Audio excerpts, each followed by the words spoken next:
एक retired engineer जिसने पूरी जिंदगी ईमानदारी से काम किया, जिसने अपने बच्चों को इंजीनियर बनाया, आखिर उसकी मौत इतनी दर्दनाक क्यों हुई? लोग कहते हैं उसके घर में पैसा बहुत था, लेकिन सच तो ये था कि उस घर में एक ऐसा पाप पल रहा था जिसने धीरे धीरे सब कुछ बर्बाद कर दिया। रमेश जी एक रिटायर्ड इंजीनियर थे। शहर में उनकी बहुत इज्जत थी। लोग उन्हें समझदार और संस्कारी इंसान मानते थे। उनकी पत्नी सुषमा ने पूरी जिंदगी उनका साथ दिया था। घर संभाला, बच्चे संभाले, कभी किसी चीज़ की कमी नहीं होने दी। बेटा रोहित भी इंजीनियर बन गया था और उसकी शादी नेहा से हो चुकी थी। बेटी अपने ससुराल में खुश थी।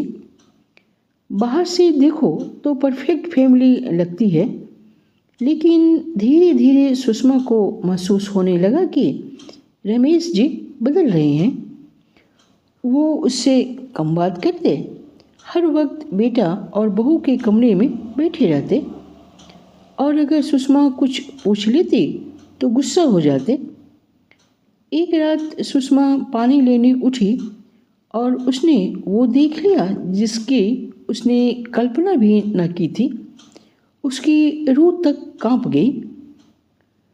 उसके पति का अपनी ही बहू के साथ गलत रिश्ता था। उसके हाथ से गिलास गिर गए। रमेश जी घबरा गए, लेकिन अगले ही पल उन्होंने खुद को संभाल लिया और सुषमा को जोर से डांट दिया। इस उम्र में ड्रामा मत करो। ये शब्द सुनकर सुषमा की आंखों से आंसू बहने लगे।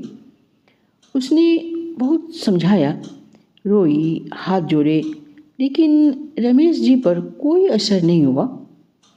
धीरे धीरे उन्होंने अपनी पत्नी से दूरी बना ली।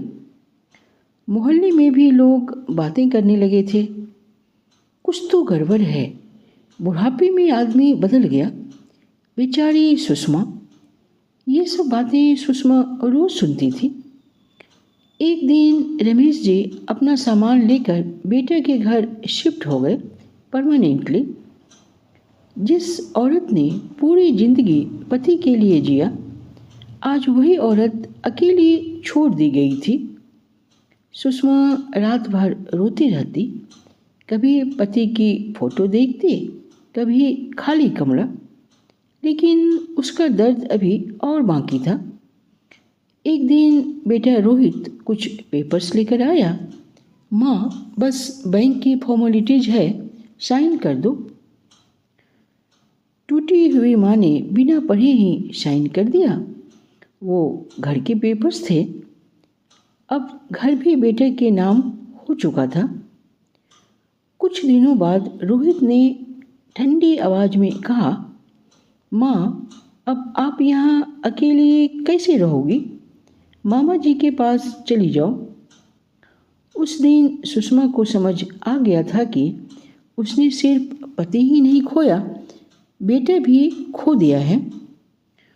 वो चुपचाप अपने भाई के घर चली गई। उधर रमेश जी को लग रहा था कि उन्होंने जिंदगी जीत ली है, लेकिन कर्मा चुप था, अंधा नहीं। एक रात अचानक उनके सीने में तेज दर्द हुआ। नेहा और रोहित घबरा गए। हॉस्पिटल ले जाया गया। डॉक्टर उन्हें आईसीयू में ले गए। पहली बार रमेश जी की आंखों में डर था और आंसू भी। हॉस्पिटल के बेड पर पड़े पड़े उन्हें सुषमा याद आई। उसकी वफादारी, उसके आंसू, उसका टूटना। उनकी आंखों से आंसू निकल आए। वो कुछ कहना चाहते थे, शायद माफ़ी, लेकिन वक्त हाथ से निकल चुका था। कुछ ही देर बाद उन्हें दूसरा हार्ट अटैक आया और उनकी डेथ हो गई। जिस घर के लिए उन्होंने अपनी पत्नी का दिल तोड़ा, जिस रिश्ते के लिए अपनी इज्जत मिटा दी, आखिर में वही सब उनके किसी काम नहीं आया। अंतिम संस्कार में बहुत लोग आए, सबके चेहरे पर एक ही सवाल था, क्या इंसान इतना गिर सकते हैं? सुषमा एक कोने में चुपचाप बैठी थी, ना चीख ना शिकायत, क्योंकि कुछ दर्द इंसान को रुलाते नहीं, अंदर से खाली कर देते हैं।